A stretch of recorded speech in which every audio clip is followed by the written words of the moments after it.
Hello students, welcome to step up academy. मैं अंजलि सिंह कुशवाहा और मैं हूँ आपकी बायोलॉजी ट्यूटर। आज हम स्टार्ट करेंगे क्लास 11th का चैप्टर 19 जिसका नाम है chemical control and integration and chemical coordination and integration. And इस चैप्टर में आज हम पढ़ने वाले हैं about a new type of endocrine gland that is parathyroid gland. तो भाई हम कर क्या रहे हैं, हम जब से ये चैप्टर स्टार्ट हुआ है हम अलग अलग एंडोक्राइन ग्लैंड को स्टडी कर रहे हैं। हम एंडोक्राइन ग्लैंड के बारे में पढ़ते हैं और हम उसके रिस्पेक्टिव सिक्रीशन के बारे में पढ़ते हैं कि what is the secretion of that particular gland, मतलब what will be the hormone secreted by that particular gland. तो in that series today it's time to study about the parathyroid gland. So what is parathyroid gland?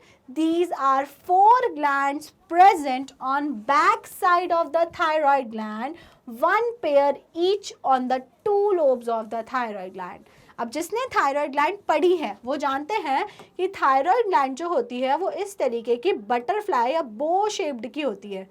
वो बो लगाते हैं ना गले में, ऐसे वेटर्स जो लगाते हैं, हाँ जी।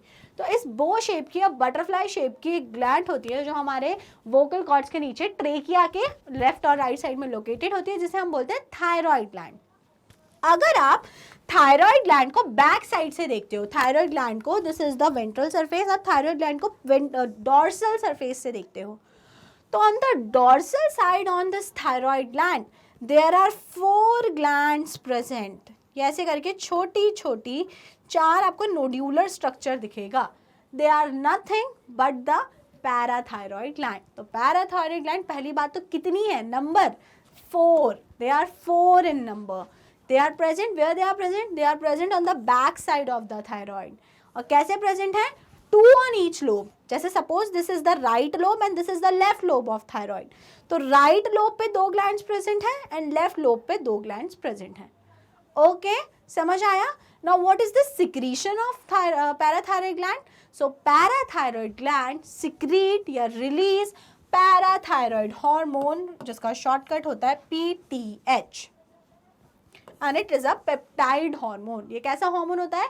It is a peptide hormone. So parathyroid gland secrete parathyroid hormone. क्या secrete करते हैं? Parathyroid hormone. ठीक है, तो भाई अब ये पैराथायरॉयड हार्मोन का फंक्शन क्या होता है वो भी देखते हैं आगे।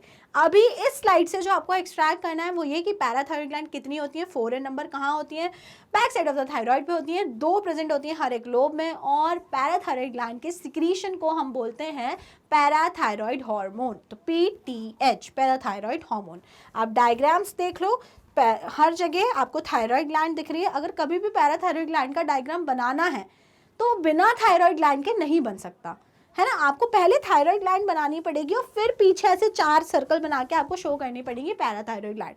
ऐसे हवा में 4 सर्कल कहीं भी बना के आप पैराथायरॉयड ग्लैंड नहीं दिखा सकते, ठीक है। तो पैराथायरॉयड ग्लैंड जो होती है they lie at the back side of the thyroid gland. Now what is the function of this parathyroid hormone? So this parathyroid hormone it is a hypercalcemic hormone. Hypercalcemic hormone मतलब कि parathyroid hormone हमारे blood में calcium के level को बढ़ाता है। अब आप बोलोगे मैम क्यों बढ़ा रहे हैं, कैल्शियम का क्या रोल है? भैया कैल्शियम के अनगिनत रोल है हमारी बॉडी में। क्लॉटिंग जो जितने भी, देखो जैसे बात कर लो क्लॉटिंग मैकेनिज्म आपने पढ़े हैं, उसमें कैल्शियम बहुत इंपॉर्टेंट रोल प्ले करता है। जो नॉर्मल बॉडी में और एक्टिविटीज़ होती हैं, डिफेंस मैकेनिज्म, उसमें कैल्शियम बहुत इंपॉर्टेंट रोल प्ले करता है ना। और अगर हम बात करते हैं और जैसे मतलब बहुत सारे फंक्शंस होते हैं कैल्शियम के हमारी बॉडी के अंदर, इम्यूनोजेनिसिटी, ढेर सारे। तो मतलब in short calcium plays a very important role in the body. अब कभी अगर ब्लड में कैल्शियम का लेवल कम होने लगता, कैल्शियम का कम होने लगा है बॉडी में लेवल, तो भाई कोई तो होना चाहिए था ना कि उस कैल्शियम के को बढ़ाए, उस कैल्शियम के लेवल को इंक्रीज करे। So we have parathyroid hormone. This parathyroid hormone is responsible for increasing calcium level in the blood. Calcium के लेवल्स को इंक्रीज करता है इन द ब्लड, ठीक है, समझ में आया। अब ये कैल्शियम के लेवल को कैसे बढ़ाता है, कहाँ से कैल्शियम को निकाल के ब्लड में लेके आएगा कि ब्लड में कैल्शियम बढ़ जाए? तो हमारा पैराथायरॉयड हार्मोन 3 रास्ते यूज करता है। तीन सबसे पहले जाके पैराथायरॉयड हार्मोन एक्ट करता है हमारी बोन्स पे। किस पे काम करता है? बोन्स पे। और बोन्स का करा देता है रिजॉर्प्शन या फिर डीमिनरलाइजेशन। क्या करा देता है बोन्स का? रिजॉर्प्शन या फिर डीमिनरलाइजेशन। अब आप जानते हो बोन्स किसकी बनी हुई होती हैं? बोन्स बनी हुई होती हैं कैल्शियम की, कैल्शियम सॉल्ट्स की, और ये पैराथायरॉयड हार्मोन घूमता फिरता जाएगा बोन्स के पास और बोन्स से सारा कैल्शियम निकाल निकाल के ब्लड में ले आएगा। तो पहली जगह जहां पर इस पैराथायरॉयड हार्मोन ने एक्शन किया, it is the bone, at the site of bone. क्या करा बोन्स पे जाके? बोन्स पे जाके पैराथायरॉयड हार्मोन ने बोन्स का रिजॉर्प्शन या फिर डीमिनरलाइजेशन कराया। क्या मतलब है रिजॉर्प्शन या डीमिनरलाइजेशन का? कैल्शियम को हटाना फ्रॉम द बोन्स, बोन से कैल्शियम का removal, it is known as resorption और डीमिनरलाइजेशन। तो पहली जगह तो हो गई bones. Now what is the second site जहां से कैल्शियम को उठा के लेके आए? So second site are the renal tubules. आपने नेफ्रॉन पढ़ा था, नेफ्रॉन में आपने PCT, DCT, collecting duct, loop of Henle, ये सब कुछ पढ़ा था। So this parathyroid hormone act on renal tubules.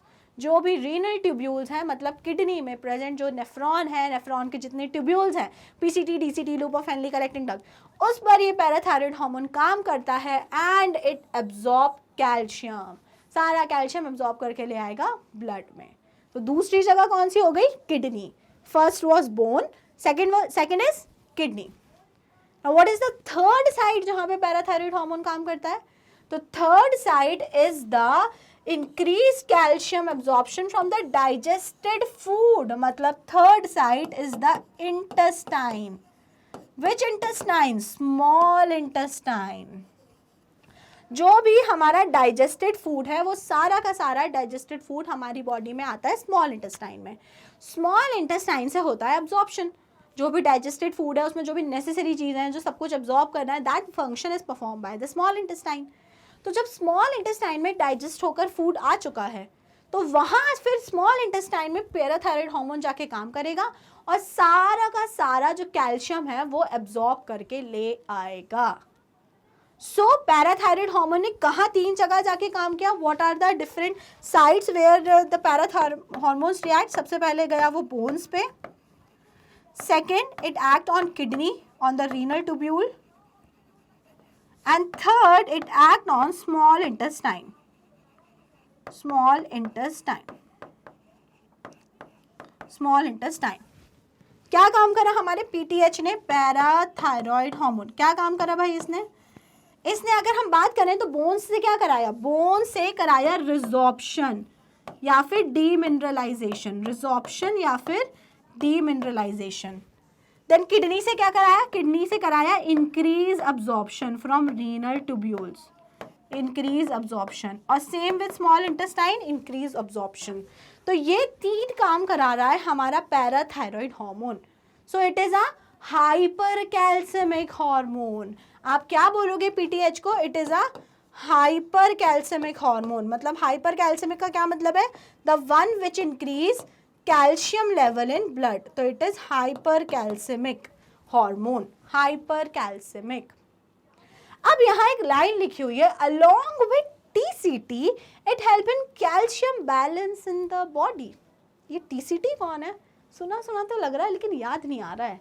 क्या है ये TCT? TCT is nothing but thyrocalcitonin, a hormone of thyroid gland. TCT क्या है? TCT is thyrocalcitonin, it is released by thyroid glands. और ये जो थायरोकैल्सिटोनिन था इट वाज हाइपोकैल्सिमिक हार्मोन। ये क्या था? हाइपोकैल्सिमिक, हाइपोकैल्सिमिक हार्मोन था, हाइपोकैल्सिमिक। तो मतलब पीटीएच जो है वो हर जगह से कैल्शियम को लेकर आ रहा है, मतलब ब्लड में कैल्शियम के लेवल को बढ़ा रहा है। ये जो टीसीटी है which is a thyroid gland hormone, thyrocalcitonin, it decrease the calcium level in blood, it means it is a hypocalcemic hormone. तो इससे हमें क्या समझ में आया? पहली चीज जो हमें समझ में आई, parathyroid hormone and TCT, thyrocalcitonin, they are antagonist। now what do you understand by antagonist? मैंने क्या स्टेटमेंट बोला? PTH and TCT are antagonist। मैं ये वर्ड एक बार फिर से यूज करूंगी जब मैं आपको पढ़ाऊंगी पैनक्रियाज। तो भाई एंटागोनिस्ट का क्या मतलब होता है? एंटागोनिस्ट का मतलब होता है ऑपोजिट चलने वाले। इसका ये मतलब है जो पीटीएच है वो कैल्शियम के लेवल को ब्लड के अंदर बढ़ाता है, और जो TCT है वो कैल्शियम के लेवल को कम करता है। तो इसीलिए हम इन्हें बोलते हैं antagonist, because they act exactly opposite to each other. वो एक दूसरे से बिल्कुल ऑपोजिट काम करते हैं। वो बोलेगा ईस्ट जाना है, वो बोलेगा वेस्ट जाना है। अगर PTH बोलेगा मुझे नॉर्थ जाना है, TCT बोलेगा मुझे साउथ जाना है। कभी वो साथ में काम कर ही नहीं सकते। They exactly act opposite to each other. Okay तो अगर अब मैं पूछूं PTH बोन्स का रिजॉर्प्शन कराता है या फिर डीमिनरलाइजेशन कराता है, तो TCT बताओ क्या कराएगा? ये जो है ये करता है इंक्रीज रिसॉर्प्शन। TCT क्या करेगा? TCT will decrease resorption, resorption को कम कर देगा। बोन्स का जो ब्रेकडाउन है उसको नहीं करेगा बल्कि डिक्रीज कर देगा। बोन जाके और मिनरलाइज होंगी, वो ले जाके कैल्शियम देगा। TCT सारा ब्लड से कैल्शियम ले जाके बोन्स को दे देगा, अरे लो बोन्स रख लो। और ये क्या करेगा? वो बोन से वापस लेके आएगा कैल्शियम, अरे अरे अरे कैल्शियम यहाँ चलो। समझ में आया कैसे ऑपोजिट काम करेंगे? PTH क्या कर रहा था? किडनी पे जाके अब्जॉर्प्शन को बढ़ा रहा था, बोल रहा था अरे कैल्शियम को जल्दी जल्दी ले लो। ये क्या करेगा? ये फटाफट से बोलेगा अरे अरे अरे अरे भैया एब्जॉर्ब होने ही मत दो। ये ऐसे ऐसे हथकंडे अपनाएगा TCT कि कैल्शियम एब्जॉर्ब ना हो पाए। It will decrease absorption. And similarly small intestine में भी जैसे वहाँ PTH जाके फटाफट एब्जॉर्ब करके लेके आ रहा है calcium, TCT will decrease absorption. तो जो भी काम PTH कर रहा है उसके एग्जैक्टली ऑपोजिट काम करेगा TCT, विच इज थायरोकैल्सिटोनिन। तो हमने यहाँ से क्या सीखा? PTH and TCT they are antagonist. किस फंक्शन के लिए एंटागोनिस्ट है वो दोनों? For regulation of calcium level in blood. Blood में कैल्शियम के लेवल को रेगुलेट करने के लिए they act exactly opposite. PTH is a hypercalcemic hormone, calcium के लेवल को इंक्रीज करता है 3 तरीके से। बोन्स से डीमिनरलाइजेशन या रिजॉर्प्शन को बढ़ा के, सेकेंड चीज किडनी से एब्जॉर्प्शन को बढ़ा के, एंड थर्ड चीज स्मॉल इंटेस्टाइन से एब्जॉर्प्शन को इंक्रीज करके। Whereas TCT does exactly opposite. समझ आ गया सबको? बहुत सिंपल था, बहुत सिंपल। तो ये तो मेरा फेवरेट हार्मोन है क्योंकि ये बहुत ही सिंपल है और बहुत आराम से समझ में आ जाता है। तो अब इतना समझाने के बाद अगर कुछ भी नहीं समझ में आया है, कुछ भी डाउट रह गया है, तो you are free to ask. आप अपने डाउट्स पूछ सकते हैं। और सब समझ में आ गया है तो फिर जल्दी से वीडियो को कर दीजिए लाइक और स्टेप अप अकेडमी को कर लीजिए subscribe. Thank you and keep watching.